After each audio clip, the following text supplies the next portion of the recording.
Conforme combinado, nós vamos dar início hoje à nossa última unidade. São os últimos artigos que nós veremos até a prova, entendeu?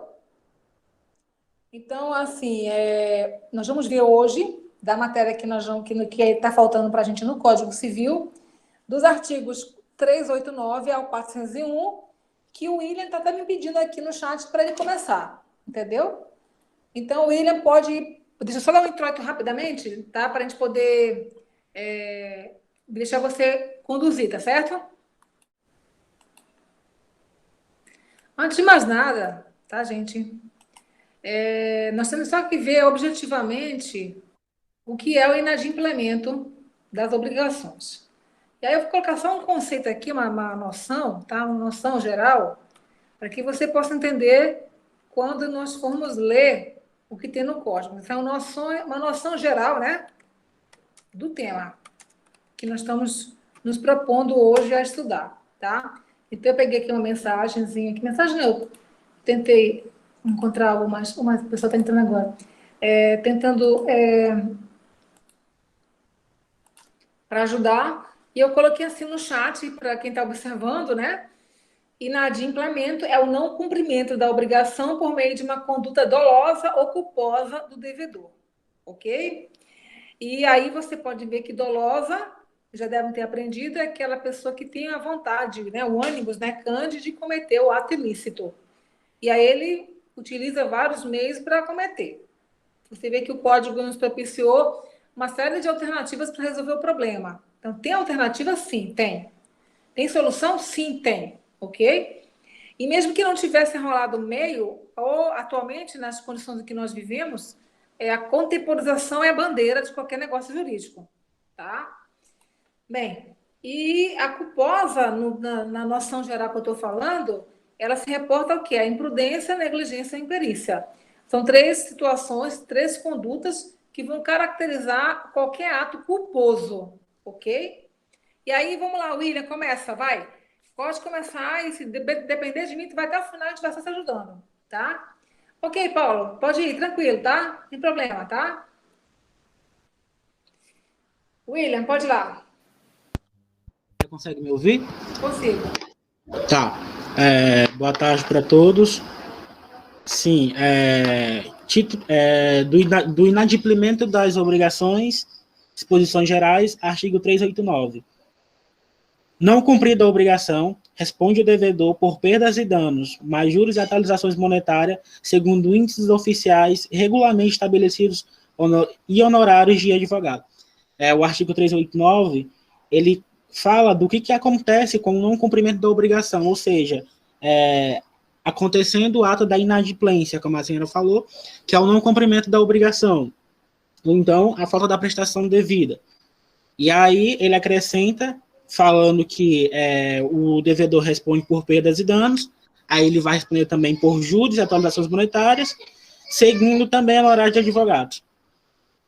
Aí, Tá. mencionando o artigo 390, nas obrigações negativas. Nós também estudamos em aulas passadas que obrigações negativas também são as obrigações de não fazer. O devedor é havido por inadimplente desde o dia em que executou o ato de que se devia abster. Então, aqui, nós temos a obrigação de não fazer. Um exemplo claro disto é caso eu e a senhora nós tenhamos uma empresa e nesta empresa nós descobrimos uma fórmula secreta, por exemplo, sei lá, de cosméticos, eu descobri uma fórmula que acabe para sempre com a caspa. Em contrato, nós estabelecemos que nenhuma das partes não poderia contar o que estaria ali contido, mas caso eu acabe quebrando o pacto e descumpra, eu estarei fazendo uma obrigação negativa, a obrigação que eu já assinei de não fazer, e assim eu estarei sendo inadimplente, porque eu executei o ato de que eu deveria ter me abstido. Ok, só um minutinho aí, William. Tem um detalhe que eu acrescer aqui, que sempre quando você falar em perdas e danos, sempre será judicialmente, ok, gente? É uma ação que vai gerar uma sentença em que o juiz vai arbitrar um ressarcimento, vai arbitrar uma indenização, tá? Então, quando ele fala em perdas e danos, né, é porque o descumprimento dessa obrigação vai gerar prejuízo às partes. Então, tem os meios judiciais que poderão levar a pessoa a ter algum lucro. A palavra não é lucro, não. É ressarcimento. E sempre tendo a ideia de que esse ressarcimento, ninguém vai ficar rico com ele. E ele não vai suprir a dor nem a perda de ninguém, entendeu? Ele é meramente um refrigério, tá? Para que a pessoa possa, pelo menos materialmente, ter os seus danos menos, os seus direitos menos prejudicados, entendeu? Porque as pessoas pensam que indenização é dinheiro alto, é fortuna, enfim, né, uma indústria de enriquecimento. E já foi, não é mais, tá? Hoje em dia, as pessoas têm, os juízes estão tendo bem uma parcimônia muito grande para poder verificar o prejuízo realmente. Nós chamamos de nexo de causalidade. Ou seja, o que a ação causou de prejuízo a você. Então, você vai ter que provar para o juiz qual foi o prejuízo, entendeu? E aí ele vai ter com referência para que você possa ter uma indenização dobrada do valor de referência para ele. Inclusive, antigamente, era ele que determinava isso. O que ele fez ultimamente? Ele jogou a bola para nós, advogados. Nós temos que apresentar uma tabela para ele do valor dos danos, entendeu? E aí mostrar e ver se é aprovado, tá? Vamos lá, próximo, vai lá, William, continua. Ou então, peraí, William, vou dar uma folguinha rapidinho aí. A Bolt está aí, tá? Bolt. Oi, professora. Tá? Fizeste, Bolt? Isso, posso falar. Vamos lá, 391, vai. Depois do voto, William, vai lá. No inadimplemento das obrigações, respondem todos os bens do devedor. Quando o inadimplemento acontecer, no caso das obrigações, todos os bens que o devedor possuir entrarão dentro dessa obrigação para que ela seja cessada. O nome é inadimplemento, viu? Não é inadimplento, não. É inadimplemento. A gente cansa de falar, né? Inadimplência. Inadimplemento. Entendeu? Tudo bem. Vamos lá. Artigo 392. Nos contratos benéficos, responde por simples culpa o contratante, a quem o contrato aproveite, e por dolo aquele que não favoreça. Nos contratos onerosos, responde cada uma das partes por culpa, salvo exceções presentes em lei. Nos contratos onerosos, só vão responder aqueles que têm realmente culpa no caso. Só vai ter exceções caso vier previstos em lei. Caso estiver prescrito. Já nos contratos benéficos, só vão responder pela própria culpa simples o contratante. O que é contrato benéfico, Safira? Mas eu não faço a mínima ideia. Não viu, não? William, tu viste o que é contrato benéfico?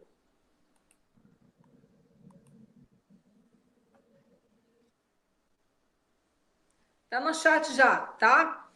Os contratos benéficos são aqueles bons, né? São os contratos gratuitos, tá? Ou benéficos. São aqueles contratos nos quais não há ônus correspondente à vantagem obtida. Apenas uma das partes se obriga enquanto a outra só se beneficia. Exemplo, doação sem encargo, comodato e depósitos.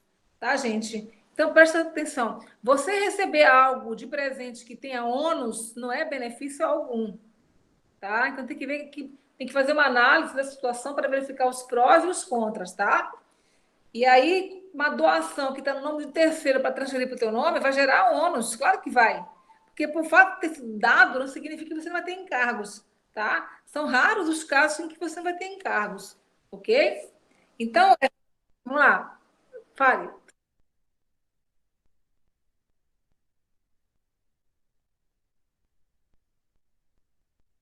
Não, dar de boca, Otávio, é fácil, entendeu? Ah, eu vou te dar. Tá, tudo bem, vamos dar agora? Então tá, vamos lá no cartório. Transfira para o meu nome agora, num ato inter vivos. Aí é dar, entendeu? Mas se for dar de boca, vai depois dizer. Primeiro que só existe herdeiro depois de morto, ok? E se ele não deixar um testamento em vida, não é dele ainda, não é dela ainda. É de todos os filhos e tem que obedecer à lei, né? A ordem genealógica todinha da sucessão, tá? Então, eu costumo ser bem objetiva com relação a isso, porque é um negócio jurídico também. Então, nós temos uma lei de sucessões que delimita o tipo de preferência dos herdeiros, tá? como é que deve ocorrer, e não vai ser porque o emocional da época disse que vai ser resolvido, não, ao contrário. O menos que se leva em consideração na época é emocional, tá? Então, eu estou falando bem claro sobre isso, né? Dá de boca, todo mundo dá, meu amigo. Agora vem na hora do papel. Aí vamos lá, no cartório, tá? Tudo bem, Otávio? Alguma pergunta mais? Beleza. Vamos lá, William, continua lá para mim, tá? Depois a feira volta. 392 pode ser. Não, 393 pode ser, William? Tá ouvindo? 393. O devedor não responde pelos prejuízos resultantes de caso fortuito ou força maior, se expressamente não se houver por eles responsabilizado. Neste artigo, é sempre muito bom analisar as duas partes, como na primeira parte, que fala que o devedor não responde pelos prejuízos resultantes ou de caso fortuito. Como nós vimos, caso fortuito e de força maior, o caso fortuito, ele faz jus a um evento inesperado, algo que não pode ser impedido, como, por exemplo, o acontecimento de uma pandemia, sei lá, um assalto a ônibus. E o caso de força maior faz jus àquilo a eventos da natureza, como maremotos, terremotos e etc. Coloquei no chat uma cooperação aí para ajudar, tá? Ótimo. Então, Então, e força maior podem ser entendidos como tudo que está alheio ao comportamento e vontade das partes, ocorrendo sem a sua interferência e que impeça o cumprimento de obrigação anteriormente pactuada, tá, gente? Tá bem claro para anotar que é importante isso aí, tá? Continua, vai. E aí, analisando a segunda parte do artigo, diz que se expressamente não houver por eles responsabilizado. O que essa segunda parte diz? É que se a primeira parte do artigo só é válida caso não haja uma cláusula num contrato onde diga que eu me responsabilizo com o que pode vir a acontecer com o meu produto. Como, por exemplo, vou usar o mesmo exemplo de uma empresa. Eu e a professora, nós temos uma empresa de automóveis, por exemplo.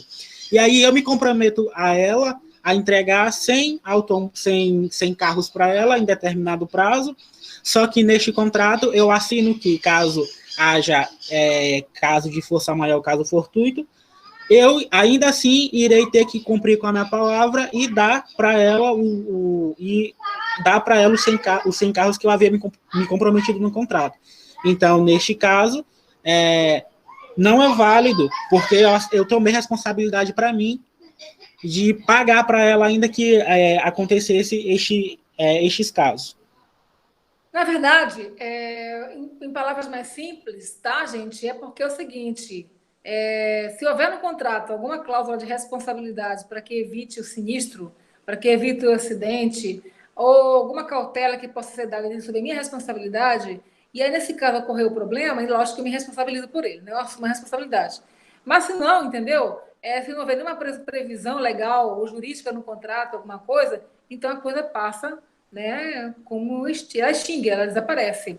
Mas se por acaso tiver alguma coisa que esteja estipulado no contrato, por exemplo, um seguro de incêndio, alguma coisa que possa, no caso de sinistro, né, você poder evitar e tiver estipulado no contrato, então aquilo ali vai servir como elemento para ter as perdas e danos e outros efeitos a mais, tá bom? Deixa eu ver aqui uma outra coisa aqui importante. Espera aí rapidinho aqui, deixa eu ver o que mais aqui. Vamos lá. Quem fez mais? Vamos lá, Gerlane, Marcelo, Dionara, Ruth. Vamos lá. Eu. Vamos lá, Jennifer, vai. Dá uma hora, vai É o sim. artigo. Peraí. 394, né? Isso. Considera-se em mora o devedor que não efetuar o pagamento e o credor que não quiser recebê-lo no tempo, lugar e forma que a lei ou a convenção estabeleceu. Ou seja, a mora vai ser um prazo, o prazo vai ser aumentado, né? Um prazo de pagamento da obrigação. Aí, no caso, se o devedor... Só um minutinho aqui, deixa eu ajudar, por favor, Jennifer. A mora não é um prazo. A mora é um valor que vai ser pago em decorrência do atraso. Eu botei aqui no chat já, tá? A mora é o pagamento. Sim, é porque eu entendi como se fosse o agravamento assim do prazo, aí vai ter os juros da mora, sabe? Entendi, mas tu tem que melhorar a forma de se expressar. Aí no caso o devedor. Olha só. Tá bom. Olha só, rapidinho, deixa você falar. Eu botei no chat para te entender melhor. Olha só. A mora é o pagamento feito em atraso da obrigação, seja por inobservância do tempo, lugar ou forma de pagamento, conforme o artigo que você está lendo. Contudo, pode haver mora também em decorrência de infração à lei, como ocorre na prática dos atos ilícitos. Então, entenda bem, Jennifer, você tem uma data, tá, para pagar e você não faz. Quando há um atraso desse pagamento, aí a parte credora poderá cobrar do devedor os juros moratórios. Então, moratórios significa demora, tá? Pode continuar, vai.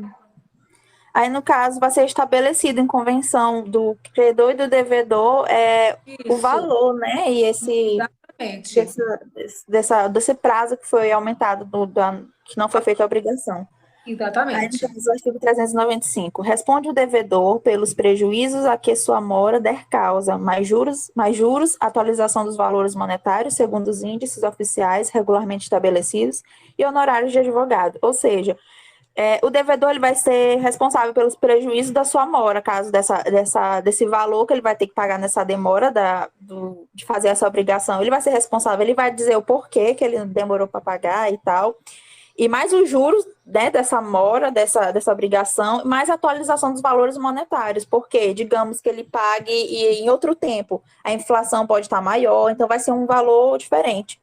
Além dos honorários do advogado, porque entende-se que a relação do credor e do devedor, caso o credor não receba seu pagamento, ele vai atrás dos seus direitos. Então, esses honorários de advogado servem para isso e já vai ficar na conta do devedor. Deu para entender o que ela falou, gente? Vocês entenderam o que ela falou? Sim ou não? Alguma pergunta, gente? Tá, então vamos lá. Estou colocando aqui no chat para explicar, tá? Jennifer, só um pouquinho, porque ela falou um pouquinho mais rápido do que eu dessa vez, né? Mas dá para entender claramente, né? Nós estamos falando, gente, de mora, tá? E na doutrina, eu estou colocando inclusive aqui no chat para vocês, observem bem, né? A mora é o seguinte, olha. A mora, ela fala assim, né? Que a mora é a obrigação que não foi cumprida na forma correta. Cumprimento imperfeito, mas ainda poderá ser. Já o inadimplemento absoluto ocorre quando não há mais possibilidade de cumprimento da obrigação. Nesse caso, a mesma é convertida em perdas e danos, tá? Então, a mora ainda é a possibilidade de você pagar a prestação, entendeu? Que autoriza a conversão dela em perdas e danos, tá? Com base na boa-fé objetiva, tá? Com base na mera vontade do credor em aceitar aquela situação, ok? Ele pode muito bem entender e, olha, vou te cobrar os juros e cobrar, né? Bem, nós temos duas espécies de mora, que ela vai ver no outro artigo agora, tá? Existem dois tipos de mora. A mora do devedor, tá? A mora será do devedor quando o descumprimento da obrigação ocorrer por culpa deste, podendo ser ex ré ou ex persona. A primeira é em virtude da lei, a segunda em todos os outros casos, que ela falou agorinha, tá? E nós temos com relação à questão do credor, tá? Ocorre mora ex ré quando a prestação deve realizar-se em um termo prefixado e se trata de dívida portável. O devedor incorrerá em mora ipso iure desde o momento mesmo do vencimento. Nos débitos derivados de um ato ilícito extracontratual, a mora começa no mesmo momento da prática do ato, tá? Aí nós temos também, para frente, que ela vai ler ainda, outra pessoa, né? A questão da mora positiva e líquida, tá? Que ela eu vou já explicar para vocês. E também existe também o seguinte, os requisitos da mora. Existem 3 requisitos para que o devedor seja interpelado em mora. Primeiro, a prestação devida deve ser líquida e certa, deve ter culpa do devedor e a mora possa ser constatada com certeza, que eu já falei com vocês. Os efeitos da mora, né? Nós temos o quê? Nós temos a responsabilização por todos os prejuízos causados ao credor, tá? E a perpetuação da obrigação. Isso é incontroverso. E nós temos também a mora do credor. Ocorre a mora do credor quando este deixa de receber o pagamento no tempo e lugar combinado. Contudo, a mora do credor não exonera o devedor da obrigação. Tá? E aí é isso que nós vamos ver nesses artigos que você está lendo e outras pessoas vão ler. Só passar isso aqui para cá para o chat para vocês. Só um minutinho aqui. Eu botei no chat até aqui Eu botei aqui até D, tá. Deixa eu completar isso aqui rapidamente. Só um minutinho, tá? Aqui é em perda de danos. Aqui na primeira parte, tá em perda de danos, tá? A inutilidade, né? A inutilidade da prestação que autoriza a conversão em perda de danos deve... Se eu consigo colocar aqui. Deve ser a ferida, tá? A ferida. Bem aqui. Bem aqui. Depois tira um print da tela, tá? Que esses são detalhes meus muito legais. Espera que eu vou continuar aqui rapidinho antes de continuar. Só ver aqui rapidinho. Espécies de mora, tá? A mora do devedor e a mora do credor. Se ele vai, peraí, só um minutinho. Se ele consegue chegar lá. Não, ele não vai todo não, mas tudo bem. Mora do devedor, ele não está indo tudo. Ele é mora do devedor. Deixa eu colocar aqui a mora do devedor. Foi até onde, mais ou menos? Até dívida. Dívida portável. Tá, dívida portável. Vamos lá. Depois eu coloco o resto. Deixa eu ver o que mais aqui. O próximo, vamos lá, Jennifer, quer continuar? Porque... Eu ia falar o parágrafo único agora. Aí, que no caso, se a prestação devido à mora se tornar inútil ao credor, este poderá enjeitá-la e exigir a satisfação das perdas e danos. Ou seja, além da prestação, o devedor vai ter que pagar a mora, né? E aí, caso ele não pague o valor que pague tudo isso, o credor vai tornar isso inútil, ele vai correr atrás de satisfação de perdas e danos, porque foi um valor inútil que ele pagou. Entendi. Aí, no caso, o artigo 396 eu não entendi muito bem. Ó. Não havendo fato ou omissão imputável ao devedor, não ocorre este em mora. Eu não entendi muito essa parte de omissão imputável. Não havendo fato ou omissão imputável. O que é omissão? Hein? Não fazer. Então, se ele não tem responsabilidade pela omissão dele, entendeu? Ele não vai embora. Ele não vai ser responsabilizado por qualquer dano, por prejuízo, né? Que venha causar aquela relação jurídica, né? A omissão dele não ter evitado o prejuízo não vai causar danos nenhum ao credor, não é verdade? Certo. Então, não tendo fato imputável que tenha causado prejuízo ao credor, ele não pode ser responsabilizado por qualquer prejuízo que ele tenha sofrido. É a lógica, né? Mas vamos lá, vamos lá. Mas vamos ver se outra pessoa fez aqui. Steny, boa tarde. Você tá aí? Oi, professora, tô sim, mas assim, eu não tô em casa, eu tô sem meu vadimeco aqui, estou sem nada. Tá bom. Porque... Não precisa Tá. ficar tranquilo, fica em paz. Outra pessoa, então, vamos lá. Quem tá aí? Vamos lá, outra pessoa. Olá, Marcelo, tudo bem, Marcelo? Tudo bem, professora. Tem condição de falar? Posso sim. É o artigo 397, né? Isso. Artigo 397. O inadimplemento da obrigação positiva e líquida no seu termo constitui de pleno direito em mora ao devedor. Parágrafo único. Não havendo termo, a mora se constitui mediante interpelação judicial ou extrajudicial. Bom, então, como a senhora falou que ia tratar da obrigação positiva e líquida, né? Que é a obrigação que se tem em valor certo. A parte do termo que constitui o pleno direito é o direito do devedor instituir a mora sobre o devedor? Eu não quero que você fale me jogando a questão, né? Eu quero que tu interprete. Porque eu quero que você diga para mim o que você entendeu, entendeu? Para eu saber se é correto ou não. Ah, mas se eu não entendi, eu jogo para a senhora de volta. Não, mas nosso dever aqui é o quê? É fazer com que você entenda. Se você não entendeu, aí você diz logo para mim que eu já passo para outro, ou então eu falo, entendeu? Tá, então... Não entendeu, tá. né? Fala do... 397, ó. O inadimplemento da obrigação positiva e líquida no seu termo constitui de pleno direito em mora ao devedor, tá? O que é uma dívida, né? Vamos lá. O que é uma dívida líquida? É positiva e líquida, né? Ela é certa e determinada, não é isso? Tem termo de início e de fim. Tá. Aí no 397, né, fala assim que o inadimplemento desse tipo de dívida, tá, constitui de pleno direito em mora o devedor, lógico. Se tem uma data para vencer, para pagar, e você não paga, outro explicativo, né, gente? Está resolvida a situação. Quem atrasou está em débito, né? Então, vamos lá, dívida, aí ó, no chat, ó, positiva e líquida. É isso, Marcelo? É isso Pode aí? repetir, professora? Dívida líquida uma dívida líquida e quando há o atraso de uma dívida líquida e positiva e líquida, né? E quando há o atraso, o inadimplemento, os efeitos dela, né? São automáticos, né? Então não tem o que discutir, tá bem claro. Entendeu? Positiva e. Eu vou botar aqui no chat para ti. Aqui eu tô lendo aqui, peraí. Positiva e líquida, né? 397.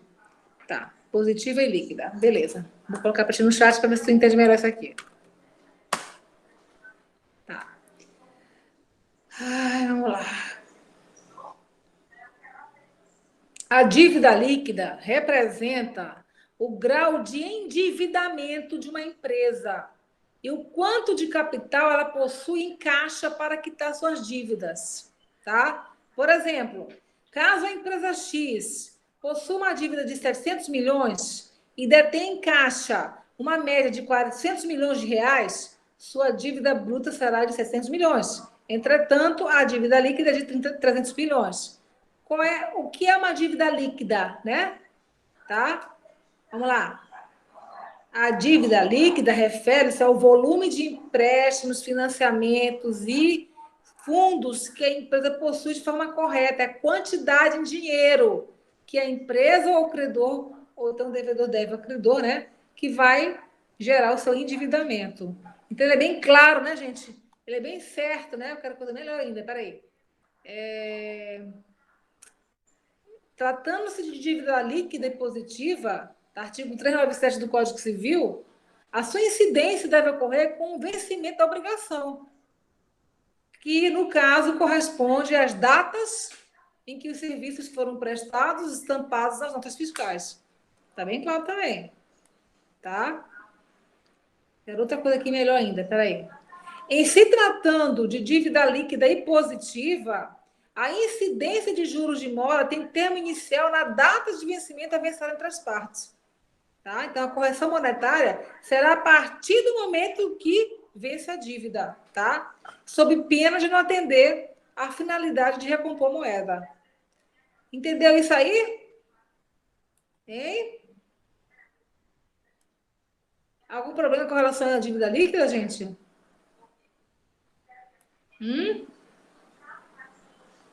Oi, gente. Vamos lá, Marcelo, entendeu o que eu falei? Entendi, professor. Então, a dívida líquida. Aqui está reportando a empresa. Eu tenho bem econômico, eu quero mais didático ainda. Peraí. Estou querendo aqui mais didático ainda. Peraí. Você encontra coisa mais claro ainda.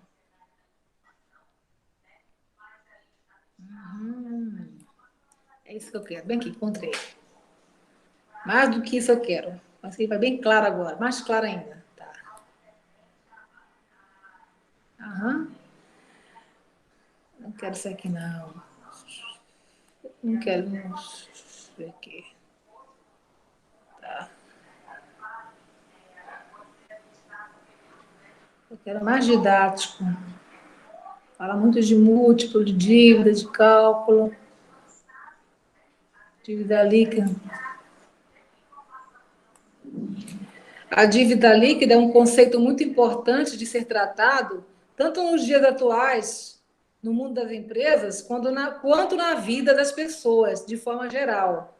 Ela pode ser considerada obrigações financeiras, que as empresas tomam um fim, seja ela crescer suas operações ou financiar o capital de giro do seu negócio. Tá? Então, está bem aqui. Tá? Se ele vai, né? Eu acho que ele está. Se ele consegue chegar aí para vocês. É um conceitozinho que eu encontrei legal, foi. Tá. Ele vai. Tem que melhorar isso aí, ó. Então, no direito, doutrinariamente, não tem uma coisa mais certa ainda, porque no direito eles tratam as sentenças líquidas quando elas estão definidas monetariamente, quando é bem claro o valor do cálculo que é feito com relação a isso, tá? Aqui eu estou vendo no cunho empresarial, no cunho do negócio, mas é nesse sentido mesmo, tá? Então, o termo inicial é o quê? O termo é o dia de vencimento, né? Daquela dívida, daquela obrigação, tá bom? Entenderam isso aí? Eu quero que eu continue falando alguma coisa sobre isso mais. Aí fala assim, né? Não havendo termo, que é a data, né? A mora se constitui mediante interpelação judicial ou extrajudicial. O que é interpelação judicial ou extrajudicial, gente, né? Hein? Quem nunca viu, né? Tá? É um meio judicial, uma ação, né? Fica bem aqui para vocês. Para vocês entenderem isso aqui. Tá no chatzinho aqui, tá? Que eu resolvi colocar algumas, usar um pouquinho mais deles. Interpelação judicial. É um instrumento judicial pelo qual a pessoa faz petição dirigida ao juiz para pedir esclarecimentos acerca da conservação e ressalva de seus direitos, ou manifestar qualquer intenção de dano formal.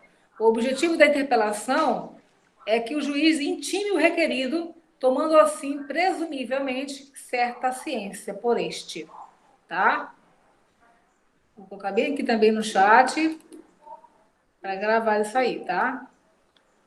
Então, assim, caso não seja determinado no contrato o termo inicial do prazo de mora e a parte se sentir prejudicada, ela pode muito bem apelar para as vias judiciais, né? E usar a interpelação. A interpelação é usada para tudo, praticamente. Para tudo. Um exemplo clássico disso é o seguinte: você colocar o nome de uma pessoa no jornal e falar alguma coisa que ela tenha feito e cometer uma injúria, cometer o quê? Uma calúnia, algo nesse sentido, e aí você se sente prejudicado e você pode interpor essa interpelação judicial para que a pessoa possa ser chamada em juízo e esclareça o fato e responda, né, pelos efeitos causados à pessoa, os prejuízos, né? Entendeu? Entenderam, gente? Alguma pergunta? Sim, nenhuma pergunta, professora, pode continuar. Ok. 398, né? Alguém quer falar? 398 aqui, gente? O 398 ele é bem tranquilinho e autoexplicativo, né? Vamos lá, então fala, Samara, por favor. Ele fala que nas obrigações provenientes de ato ilícito, considera-se o Peraí, devedor... só um minutinho, Samara. Desculpa aí, vai lá, continue, vai. Então, o artigo 389, eu Não, vou reler ele. 398. 398, desculpa. Isso. Ele diz que nas obrigações provenientes de ato ilícito, considera-se o devedor em mora desde que o participou. Então, ele é bem autoexplicativo, né? Como a senhora gosta de dizer.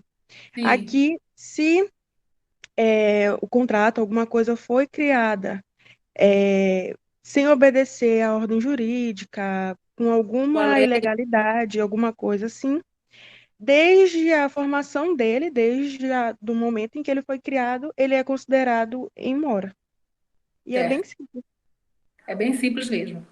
Quer continuar outro? Devedor em mora? Acho que também é simples. Vamos lá, 399 do Código Civil. Deixa eu ler. Tá. O 399 diz: o devedor em mora responde pela impossibilidade da prestação. Embora essa impossibilidade resulte de caso fortuito ou de força maior, se estes ocorrerem durante o atraso, salvo se provar a isenção de culpa ou que o dano sobreviria ainda quando a obrigação fosse oportunamente desempenhada.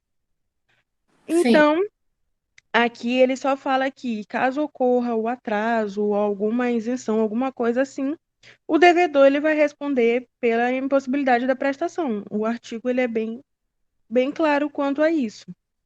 E aí ele diz, e ele só apresenta como isso será feito caso seja resultado de alguma impossibilidade de fortuito ou força maior, atraso, isenção e essas coisas. O artigo ele é bem claro quanto a isso. Tá. Deixa eu ir aqui rapidinho para ajudar aqui. Então é o seguinte, eu vou transladar uma melhor explicação para poder auxiliá-los, tá? Eu vou ler e transladar para o chat.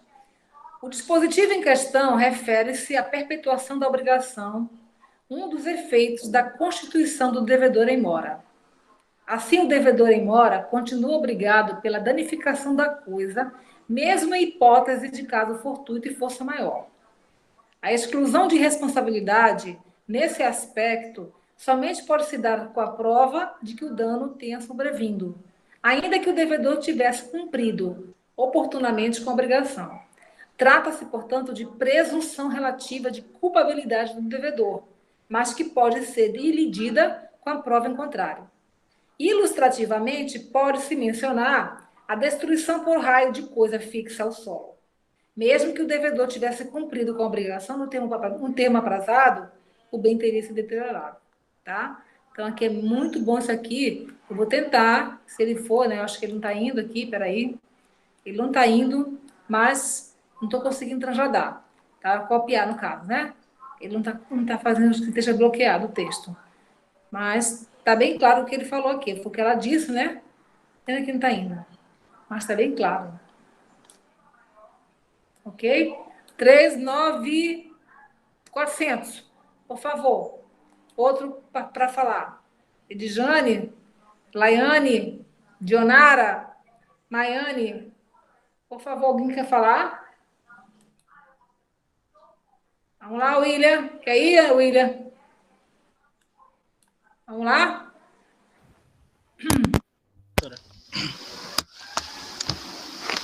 400, tá? 400, né? 400. A mora do credor subtrai o devedor isento de dolo, a responsabilidade pela conservação da coisa. Obriga o credor a ressarcir as despesas empregadas em conservá-la e sujeita a recebê-la pela estimação mais favorável ao devedor, se o seu valor oscilar entre o dia estabelecido para o pagamento e da sua efetivação. Então, a mora ao credor, como o próprio artigo fala, ela subtrai o devedor isento do dolo, ou seja, que ele não tinha a obrigação, ele não tinha a intenção de fazer aquilo. E também a responsabilidade pela conservação da coisa. Então, assim, ele não é responsabilizado pelo dolo e nem a responsabilidade pela conservação desta mesma coisa, o qual está sendo mantida na relação. Obriga o credor a ressarcir as despesas empregadas em conservá-lo, sujeito a recebê-lo em estimação mais favorável. E aí, se o seu valor oscilar entre o dia estabelecido para o pagamento e da sua efetivação. Ok. Espera aí que eu vou ler alguma coisa interessante sobre isso aqui, tá? Para melhorar ainda mais, tá? Deixa eu ver aqui, rapidinho aqui, se eu tenho uma coisa mais didática para explicar.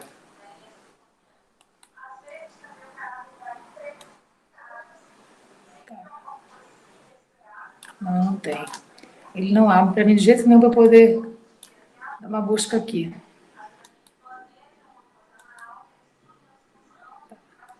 Lê o 401 para encerrar, William, vai? Por favor. 401. Purga-se a mora. O que é purgação da mora, William? Sabe? Extinção. Mas aí você instiga através de quê?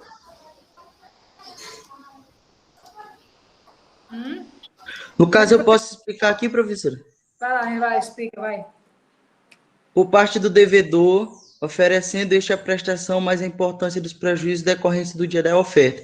Então, a mora ela vai se extinguir quando o devedor, no caso, ele vai oferecer, ele vai arguir com o que ele devia, e ele vai se sujeitar também a todos os trâmites envolvidos, a todas as cláusulas de contrato que ele era devida. E no inciso 2 aqui, vai falar que vai acontecer dela ser extinguida quando pelo credor, quando ele se sujeitar a receber os débitos concernentes aí ao contrato. Ok. Só para vocês gravarem que purgar a mora significa quitar a dívida. Aí tem um procedimento que ele utiliza aqui em 2 incisos, tá? Mas eu vou ler alguma coisa para vocês. O que é purgar a mora? Quando o devedor está em mora, ou seja, não entregou algo ou não efetuou o pagamento das parcelas, ele terá um prazo para purgar a mora. Mas o que é isso? Purgar a mora significa quitar a dívida. Ou seja, o devedor tem parcelas em aberto e, por isso, precisa pagar o credor, que é o banco, financeira, fornecedor e outros. Ok, gente? É assim que funciona a situação, tá? O que mais aqui que eu posso colocar? Só para ajudar aqui mais ainda. Trata-se do ato jurídico em que o sujeito moroso neutraliza os efeitos do seu retardamento, ofertando a prestação devida ou aceitando-a no tempo, lugar e forma estabelecidos pela lei ou pelo título da obrigação. Tá? Deixa eu ver se tem mais coisa interessante sobre ele ainda mais aqui pra gente. Espera aí. Deixa eu ver aqui. Nós temos vários tipos de... A purgação da mora é usada em vários tipos de contratos. Contratos de locação, de financiamento de carro, todos, né? Purgar a mora é pagar a dívida, né? Eu quero mais ainda para vocês. Tá. Eu passo mais aqui um pouquinho aqui. Aqui. Só aparece mais coisa aqui, tá? Qual é o prazo para a purgação da mora? No caso de imóvel, que é casa, fazenda, etc., após receber a notificação, o prazo para purgar a mora é de 15 dias corridos. E os bens móveis, carros, motos, maquinários, etc., o prazo para purgar a mora é de 5 dias corridos, após receber a notificação. Nesses casos, após o pagamento das parcelas atrasadas, o banco deve retirar as negativações, suspender bloqueios e cobranças, além de voltar a enviar as parcelas mensais. Passou do prazo, e agora? A lei diz que só é possível efetuar o pagamento nesses prazos. Porém, se o devedor tiver dinheiro para quitar, existem decisões judiciais que autorizam o pagamento do valor em atraso, até o dia do leilão. Tá? Se não tiver dinheiro para quitar, são iniciados os seguintes procedimentos: bens móveis, busca, apreensão e leilão. Bens imóveis, bloqueio de leilão. Bloqueio e leilão, tá? É cada vez mais comum a oferta de veículos, maquinários e imóveis como garantia no pagamento de empréstimos. Inclusive nos financiamentos do próprio bem. É usado como segurança de quitação do débito. Hoje existem muitas financeiras e fightings, além dos bancos tradicionais que fazem empréstimos de valores mais altos e com juros baixos, desde que um bem imóvel ou imóvel seja dado com garantia. Tá? Com isso, existem 2 formas de garantia: a alienação fiduciária e a hipoteca. Veja as principais diferenças. A alienação é feita para garantir o pagamento de uma dívida, então até que seja quitada. E a hipoteca, no caso da hipoteca, é o uso e a propriedade continuam com o devedor. Então, não é feita nenhuma transferência do banco financeira, tá? É isso. Tá, gente? Então, terminou antes do nosso estipulado aqui, tá? Eu vou parar por aqui hoje, no 401. Não, no... vamos embora, vamos continuar, vai. 402, vai, desculpa, vai. Tem mais ainda, vamos lá. 402, vai lá. 402, vamos lá, por favor. Salvo as exceções expressamente previstas em lei, as perdas e danos devidos ao credor abrangem, além do que ele efetivamente perdeu, que razoavelmente deixou de lucrar. Se chama lucros cessantes, né, gente? Tá? Então, alguém quer comentar sobre isso aqui? O que são lucros cessantes? Alguém sabe? E a pessoa deixou de ganhar com a obrigação que a pessoa devia. Perfeito. É o que diz o artigo 402. O 403. Ainda que a inexecução resulte de dolo do devedor, as perdas e danos só incluem os prejuízos efetivos e os lucros cessantes por efeito dela direto e imediato, sem prejuízo do disposto na lei processual. Quer dizer, mesmo que a pessoa tenha vontade de cometer a questão da inexecução do inadimplemento, né? Por vontade própria, enfim, por uma fé, sei lá o que for, entendeu? Mesmo assim, ela só responde na proporção das perdas e danos, dos prejuízos causados ao credor, tá? 404. As perdas e danos nas obrigações de pagamento em dinheiro serão pagas com autorização monetária, segundo índices oficiais regularmente estabelecidos, abrangendo juros, custos e honorários de advogado, sem prejuízo de pena convencional, né? Então, também está explicativo, viu, Samara? Aqui, né? Mas eu posso ajudar também com confirmação. E o parágrafo único, né? Provado que os juros da mora não cobrem prejuízo e não havendo pena convencional, pode o juiz conceder ao credor indenização suplementar. De fora tudo isso, né? Juros, correção monetária, tudo que ele tem direito, os cálculos completos, e de repente isso não vai cobrir os prejuízos dele, o juiz pode arbitrar uma indenização suplementar, algo que vai tentar cobrir, né, amenizar os prejuízos que o credor que o credor sofreu, né? Parágrafo único. Provado que os juros da mora não cobram prejuízo, tá aqui já, não, é o 45 último. Contam-se os juros de mora desde a citação inicial, tá? O que é uma citação inicial, gente? Dá para lembrar? Em processo civil, estão vendo aí, né? Citação inicial é o primeiro chamamento no processo, né? Então, eles vão fazer a contagem dos juros de mora do devedor, tá? A partir do momento em que ele foi citado.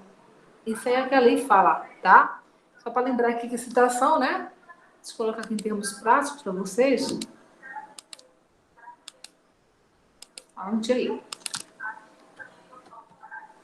Citação processual deve estar dando com a professora, não sei o que é a professora processual, mas segundo a grande processualista que faleceu, a Ada Pellegrini Grinover, citação para o direito consiste no ato processual no qual a parte ré é comunicada de que se lhe está sendo movido um processo, e a partir da qual a relação triangular deste se fecha, com os três sujeitos envolvidos no litígio devidamente ligados, autor, réu e juiz, ou interessados e juiz.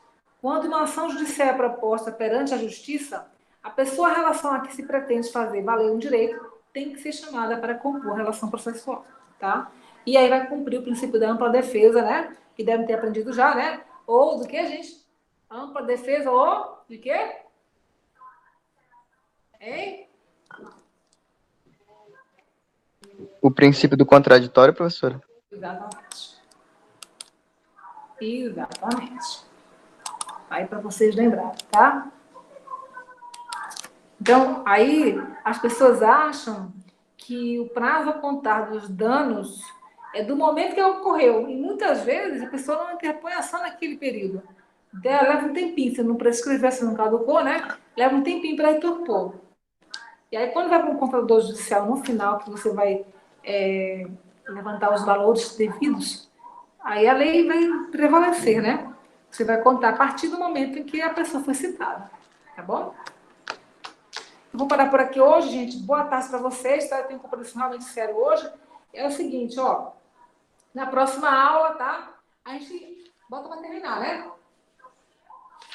A gente vai nos juros legais, da cláusula penal e das armas do sinal. A gente encerra todo o conteúdo do nosso plano de ensino. E aí a gente entra na fase final para começar a fazer umas atividades aí de relembrar, lembrar, né? Trazer exemplo, né?